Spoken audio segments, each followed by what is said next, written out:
지난 주일까지 태신자 2차 작정을 마치고 여러분들이 보셨듯이 약 265명의 태신자를 저희가 작정을 하고 품고 기도하고 있는데요.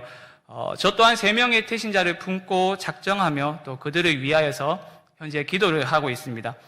저는 예수를 믿고 예수를 믿기 이전에 교제하고 있었던 모든 친구들과 관계를 끊었기 때문에 제 주변에는 친구도 없고 그렇기 때문에 믿지 않는 친구가 없습니다. 그리고 제 교제권에 있는 이들도 모두 예수를 믿는 사람들이기 때문에 솔직히 제가 불신자와 접촉을 하지만 그들과 깊은 관계를 맺는 것이 그렇게 쉽지만은 않습니다. 그래서 교회 주변에서 자주 만나고 인사를 하며 또 제가 목사인 거를 아는 사람들을 제가 태신자로 작정을 하고 지금 품었는데요. 한 분은 예수를 믿지 않는 제 아버지이고 또 다른 분은 교회 바로 앞에 사시는 한 할머니입니다. 그 할머니와의 만남은 제가 약 2년 전에 새벽 기도를 끝나고 나가는데 그 집 마당에 고양이가 죽어 있다는 겁니다. 그래서 저보고 그 고양이 시체를 치워달라는 그 부탁을 시발점으로 해서 저와 지금 교제를 나누고 있는데요. 그 계기로 서로 인사하는 사이가 되어서 이후에는 골목을 한 번씩 지나가다가 마주치면 저한테 한 번씩 심부름을 시키기도 합니다. 그러면서 가까워지게 되었는데요. 몸이 불편해서 멀리 나가지는 못하시니까 교회 마당을 운동장으로 삼아서 걸으시며 운동을 하시는데 자주 마주치고 또 제가 목사인 걸 아니까 아이고 목사님 안녕하세요 라고 저한테 인사를 먼저 하시거든요. 그러면 저도 안녕하세요 하면서 그렇게 인사하는 사이가 되었습니다. 그래서 이분을 제가 태신자로 품고 교회에 한번 초대를 해야겠다 이렇게 생각을 하게 되었고요. 그리고 교회 근처에 어느 김밥집 사장님도 제가 태신자로 품었습니다. 한 번씩 교회에서 크고 작은 행사가 있을 때마다 제가 거기에 가서 김밥을 좀 많이 주문을 했거든요.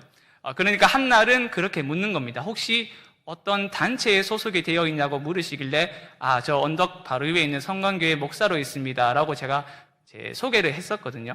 그 이후에 제가 개인적으로 한 번씩 김밥이 먹고 싶어서 갈 때마다 저보고 왜 교회에서 김밥을 안 시키냐고 저한테 핀잔을 하면서 이야기를 하거든요. 그래서 이분도 제가 태신자로 작정하고 품어야겠다 이렇게 생각을 하고 제가 지금 태신자로 품었습니다. 아버지의 경우는 와야 오는 거지만 그 예전부터 그래도 네가 목사인데 내가 교회에 한번 가야 안 되겠나 옛날부터 이런 말씀을 하셨거든요. 그래서 와야 오는 거지만 교회로 발걸음을 쉽게 한번 옮기실 것 같은데 중요한 것은 이웃 할머니와 김밥집 사장님의 경우입니다. 이들과 어떻게 접촉을 하고 복음을 전하고 또 제가 교회를 어떻게 초청을 해야 할지 솔직히 아직도 감이 잘 오지는 않습니다. 물론 저희가 16일부터 시작되는 그 관계 맺기 순서에 따라 가지고 접촉하고 선물을 주는 등의 과정을 저 또한 거치겠지만 따로 약속을 잡고 차를 마시자고 하자니 관계가 솔직히 그렇게 가까운 것도 아니고 그렇다고 무턱대고 교회로 초청을 하려고 하니까 저 사람들이 저를 어떻게 생각할지에 대한 염려와 두려움 그리고 거절에 대한 부담감이 저에게 있습니다. 제가 믿음이 없어서 그런 것일 수도 있지만 사실 전도라고 하는 것이 우리에게 부담으로 다가오는 것은 사실이라 생각이 됩니다. 지난주에 태신자 2차 작정을 하면서 작정에 앞서서 짧게 보았었던 그 영상에 이런 문구가 있습니다. 아마 글씨가 조금 작아서 여러분들이 잘 보지는 못했을 수도 있는데요. 전도에 대한 본인의 마음과 생각을 자유롭게 말해주세요 라는 질문에 많은 사람들이 답변을 하였고 그 답변들을 제가 짧게나마 이야기하면 이렇습니다. 담대히 복음을 전하는 마음이 생기길 조금 더 은혜로 다가가야 할 것 같다. 전도하는 것이 중요하다는 것을 알면서도 용기 내기가 진짜 힘들다. 가까운 사이일수록 용기가 없어진다. 전도는 항상 어려운 것 같다. 담대하게 복음을 전할 수 있도록 기도해 주세요. 다른 사람에게 다가가는 게 조심스러운데 혹 관계가 끊어지지는 않을까? 해야 하는 것 그러나 어렵다. 담대한 마음과 용기가 필요하다. 가족과 친구들의 반응이 너무 신경 쓰인다. 부담이 된다. 해야 한다는 마음은 항상 있지만 막상 입이 잘 떨어지지 않을 때가 많다. 용기가 조금만 더 있으면 좋겠다. 아직은 겁나는 부분, 사람들에게 불편함을 줄 것 같은 두려움. 이 외에도 많은 답변들이 있었는데 서로 다른 이들이 서로 다르게 답변을 하였지만 모두의 공통점은 전도의 중요성을 잘 알고는 있지만 그것을 해야 한다는 것도 잘 알고 있지만 부담된다. 이것이 질문에 대한 공통된 생각들이었습니다. 만약 여러분 한 분 한 분에게 똑같은 질문을 던진다면 여러분은 전도에 대해서 어떻게 답변을 하시겠습니까? 많은 분들이 앞선 답변들과 유사한 답변을 하지 않을까 조심스럽게 그렇게 생각을 하게 되는데요. 전도의 중요성을 우리는 너무나도 잘 알고 있지만 복음을 전하고 교회로 초청을 했을 때 발생하게 될 여러 문제와 갈등들 때문에 선뜻 입을 떼는 것이 쉽지가 않습니다. 그렇다면 우리에게 있는 이런 두려움과 불안과 염려들을 우리는 어떻게 극복을 하고 주께서 우리에게 주신 사명에 담대함과 기쁨으로 헌신하고 순종을 할 수 있는 것일까요? 오늘 바울의 고백 속에서 우리가 그 해답을 찾고자 합니다. 우리가 복음을 기쁘게 전하고 주의 말씀에 기쁨으로 순종하기 위해서 먼저 깨달아야 할 것은, 우리의 마음에 새겨야 할 것은 그리스도 안에서 변화된 우리의 신분과 정체성입니다. 성경은 신자에게 세상과 다른 삶의 방식을 요구하죠. 예수 믿기 이전과 다른 삶을 요구합니다. 그런데 어떤 근거도 없이, 밑도 끝도 없이 우리에게 새로운 삶을 요구하지 않습니다. 성경은 항상 그리스도 안에서 새롭게 형성된 신자의 정체성을 먼저 말하고 강조를 한 후에 정체성에 맞는 합당한 삶의 방식을 요구합니다. 바울 서신의 특징이 그렇죠. 바울은 자신의 서신 앞부분에서 그리스도를 통해 죄인을 구원한 하나님의 큰 일에 대해서 말하고 그 안에서 새롭게 형성된 신자의 정체성에 대해서 이야기를 하죠. 사람들은 이것을 가리켜서 직설법이라고 이야기를 합니다. 그리고 이 직설법을 말한 후에 변화된 정체성의 근거에서 이것을 하지 말고 저것을 하라는 권면의 말씀을 이어가죠. 사람들은 이것을 가리켜서 명령법이라고 말합니다. 우리가 전도하는 것, 믿지 않는 이들에게 복음을 전하는 것 또한 마찬가지입니다. 전도를 해야만 하는 당위성을 그리스도 안에서 변화된 우리의 정체성과 신분에서 찾을 때 넘어지더라도 우리는 다시 일어설 수 있고, 내 앞에 있는 문제와 내 안에 있는 두려움을 바라보고 좌절하는 것이 아니라 새로운 정체성과 신분을 주신 그분을 바라보며 두려움을 극복할 수 있습니다.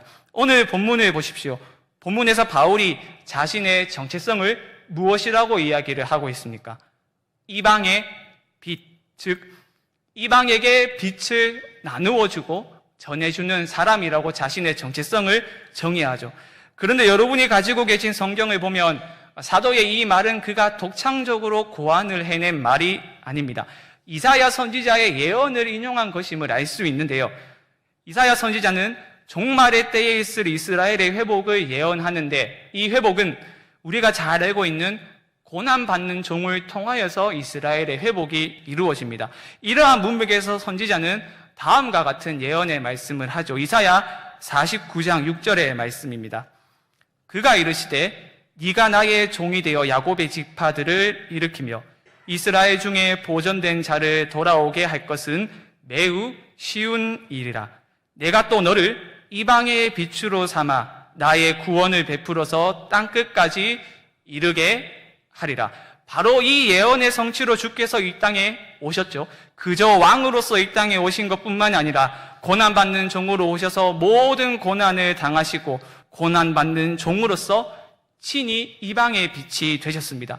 누가복음 2장 32절에서 의롭고 경건한 자 시므온이 아기 예수를 바라보고 이런 예언의 말씀을 하죠. 이방의 비추는 빛이요 주의 백성 이스라엘의 영광이니이다 하니. 그런데 여러분, 오늘 사도행전 본문의 말씀을 다시 보시면 바울은 이 이방의 빛을 마치 자신에게 적용을 하고 있는 것처럼 보입니다. 하지만 이것은 바울 자신이 이방의 빛이라고 이야기를 하는 것이 아니라, 이방의 빛은 우리 주님이신데 우리가 예수님의 사역에 동참을 하게 됨으로써 우리도 믿지 않는 자들에게 구원의 빛을 전하는 삶을 살 수 있게 된다는 의미입니다. 바울이 깨달았던 것은 이겁니다. 이사야 선지자가 예언한 이방의 빛, 그 이방의 빛이 되는 예수님의 명령인 땅끝까지 이르러 내 증인이 되라 라는 명령에 순종할 때 이방 세계의 빛이 될 뿐만 아니라 나도 빛을 전하는 삶을 살 수 있게 된다는 겁니다. 그래서 교회의 정체성은 구주께서 죽으시고 부활하셔서 성취를 하신 이 구원의 빛을 믿지 않는 이들에게 전하는 메시아적 공동체입니다. 사랑하는 여러분, 그렇습니다.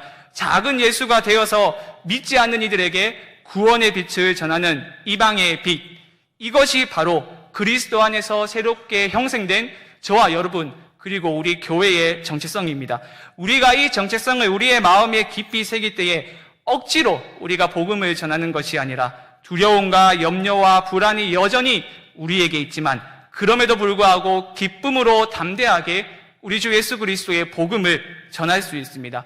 자격 없는 우리, 본질상 진노의 자녀로 죽을 수밖에 없었던 우리를 값없이 구원하신 것만 해도 평생 감사의 기도 제목인데, 이런 우리를 그리스도의 사역에 동참하는 이방의 빛으로 부르셨으니 감사와 기쁨으로 정체성에 합당한 삶을 살아갈 수 있는 겁니다.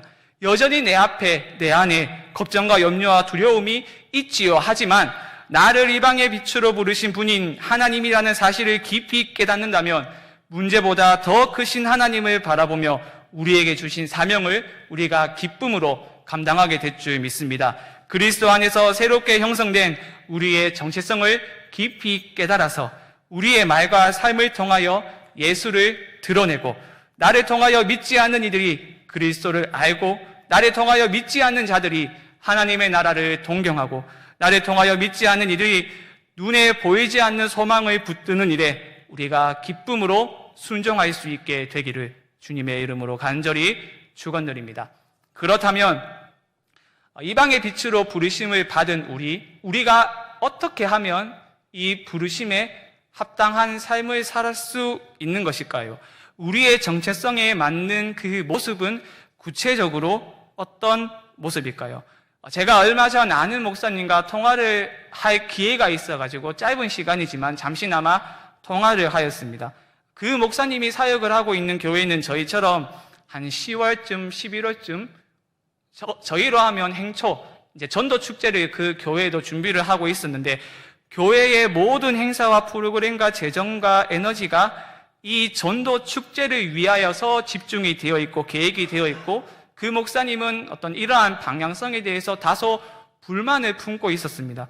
그런데 이 목사님은 비단 이번뿐만이 아니라 평소에도 전도를 하는 것에 대해서 굉장히 소극적이고 부정적인 자세를 취하는 그런 목사님이었는데요. 그 목사님은 전도에 투자하는 시간과 에너지와 재정을 다른 곳으로 돌려서 교회 안에뿐만 아니라 교회 밖으로도 어려움에 처한 이들을 돕는 사역과 또 말씀을 가르치는 사역 등에 집중을 하며, 그래서 교회가 교회다워지면 믿지 않는 이들이 알아서 교회로 온다, 이렇게 생각을 하시던 목사님이었습니다.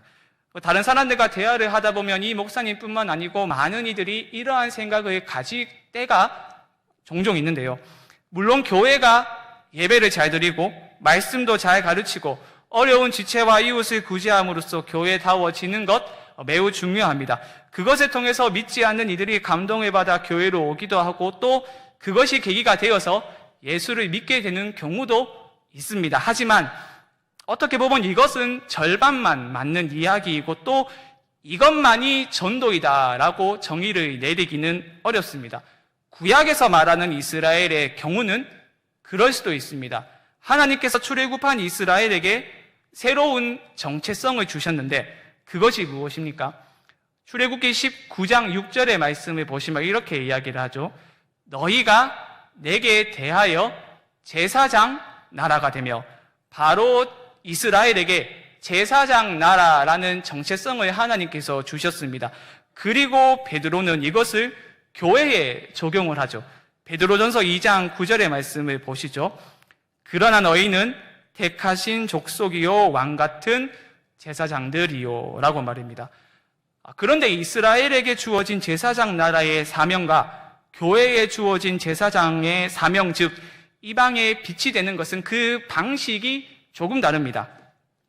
이스라엘이 제사장 나라가 되는 것은 하나님과 이방인 사이를 이어주는 제사장으로서의 부르심을 이스라엘이라는 나라 자체가 부여를 받았음을 의미하죠. 그런데 이스라엘이 이 부르심에 순종하는 방식은 어떻게 보면 굉장히 소극적인 방식입니다.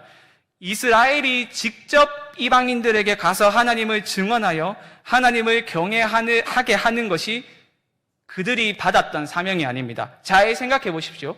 하나님이 이스라엘에게 이방인의 땅에 가서 적극적으로 하나님을 증언하라고 명령을 하셨습니까? 그리고 이스라엘이 자신의 땅을 넘어 이방인의 땅에 직접 가서 하나님을 증언한 일이 있습니까? 만약 우리가 요나서를 선교적 관점에서 읽는다면 요나서를 제외하고는 적극적으로 이방인의 땅에 가서 하나님을 증언한 그런 사건은 없습니다. 오히려 구약의 경우 이방인이 하나님께서 임재하시는 곳인 성전으로 나아와서 하나님을 경외하게 되는 것이 바로 구약에서 이야기를 하고 있는 전도와 선교이고 제사장 나라로 부르심을 받은 이스라엘의 사명입니다. 이스라엘은 하나님의 말씀에 신실하게 순종하고 하나님은 그런 이스라엘에게 한량없는 복을 부어주시고 이스라엘은 하나님이 부어주신 그 복을 통하여 이방의 빛으로 우뚝 서게 되고 그 빛을 보고 어둠 가운데 있는 이방인이 하나님을 경외하게 되는 것이 바로 구약에서 이야기를 하고 있는 전도입니다. 이스라엘이 가는 것이 아니고 이방인이 이스라엘로 예루살렘으로 오는 겁니다. 그것을 잘 보여주는 사건이 우리가 계속해서 새벽에 열왕기상의 말씀을 살펴보고 있지 않습니까? 바로 스바 여왕의 고백에서 우리는 이 사실을 잘 알 수 있죠. 스바 여왕이 솔로몬의 지혜를 시험하기 위하여 예루살렘에 왔을 때에 솔로몬의 지혜와 화려한 왕궁과 성전을 보고 크게 감동을 받아서 이러한 고백을 하지 않습니까? 열왕기상 10장 9절의 말씀입니다. 당신의 하나님 여호와를 송축할지로다. 여호와께서 당신을 기뻐하사 이스라엘 왕위에 올리셨고 여호와께서 영원히 이스라엘을 사랑하심으로 당신을 세워 왕으로 삼아 정의와 공의를 행하게 하셨도다 하고, 그래서 지금도 보면 유대인의 경우 전도하는 것에 별다른 관심을 보이고 있지 않죠. 반면에 교회는 어떻습니까? 할 수만 있다면 온갖 방법을 다 동원해서 어떻게 해서든 복음을 전하고 믿지 않는 이들을 교회로 데려오려고 안간힘을 쓰고 있죠. 왜 그렇습니까? 어떻게 해서든지 교인의 수를 늘려서 많은 재정을 확보하고 교회를 크게 짓기 위해서 그러한 일을 하고 있습니까? 그렇지 않습니다. 앞서 살펴보았듯이 그리스도 안에서 새롭게 형성된 우리의 정체성이 이방의 빛일 뿐만 아니라 우리 구주께서 적극적으로 가라라고 명령을 하셨기 때문입니다. 그리고 이렇게 명령을 할 수 있는 그 근거가 부활하셔서 온 우주의 왕으로 좌정하셔서 우리 구주의 권세가 온 우주에, 온 열방에 영향을 미치기 때문입니다. 우리 주님께서 승천하시기 전 제자들에게 이렇게 말씀을 하셨었죠. 올해 우리의 표어인데요. 마태복음 28장 18절과 19절 상반절의 말씀인데 우리 함께 한번 읽어보도록 하겠습니다. 시작. 예수께서 나와 말씀하여 이르시되 하늘과 땅의 모든 권세를 주셨으니 그러므로 너희는 가서 모든 민족을 제자로 삼아라고 우리에게 말씀을 하셨죠. 그래서 신약 시대의 교회의 전도는 구약의 이스라엘과 다릅니다. 온 열방이 그리스도의 주권 아래에 있으니 그 권세를 힘입어서 우리가 가는 겁니다. 구원의 빛을 먼저 소유한 교회가 어둠 속에서 방황하고 있는 이들에게 가서 빛을 전하는 겁니다. 어둠이 빛으로 그저 나아오기만을 기다리는 것이 아니라 적극적으로 빛이 어둠으로 가는 겁니다. 빛이 어둠을 뚫어 어둠 가운데로 나아가 구원의 빛을 전하는 겁니다. 이것이 그리스도의 부활로 임한 새 시대를 살아가는 우리의 정체성에 합당한 삶입니다. 앞서 말씀을 드렸듯이 바울이 인용한 이사야의 예언은 종말의 때, 그러니까 새 시대에 있을 회복에 대한 예언입니다. 바울은 그리스도의 부활과 함께 종말이라는 새로운 시대가 현재 이 땅 가운데로 침투했다는 것을 깊이 깨달았습니다. 그리스도의 부활은 십자가에서 죽은 한 사람이 다시 살아났다. 그저 이런 정도의 차원이 아닙니다. 모든 유대인이, 당시 모든 유대인이 몸의 부활을 믿었던 것은 아니지만 적어도 몸의 부활을 믿고 있었던 유대인에게 부활은 하나님이 미래의 세상을 새롭게 하셨을 때에 인간에게 주실 변형된 몸이었습니다. 즉 그리스도께서 부활했다는 것은 그의 부활과 함께 이 땅에 새로운 질서가 다스리는 종말의 때가 마침내 도래하였음을 알리는 신호탄이었습니다. 중요한 것은 종말이 도래했을 때 일어나는 여러 현상이 구약을 보면 있는데요. 이 중에 하나가 이방인의 성지순례입니다. 스가랴 8장 20절로 23절 말씀을 보시면 이 역시 종말에 있을 회복에 대한 예언의 말씀인데 이 문맥에서 선지자가 이런 예언을 합니다. 조금 길지만 한번 읽어보겠습니다. 만군의 여호와가 이와 같이 말하노라. 다시 여러 백성과 많은 성읍의 주민이 올 것이라. 이 성읍 주민이 저 성읍에 가서 이르기를 우리가 속히 가서 만군의 여호와를 찾고 여호와께 은혜를 구하자 하면 나도 가겠노라 하겠으며 많은 백성과 강대한 나라들이 예루살렘으로 와서 만군의 여호와를 찾고 여호와께 은혜를 구하리라. 23절 말씀 한번 다 같이 읽어보도록 하겠습니다. 시작. 만군의 여호와가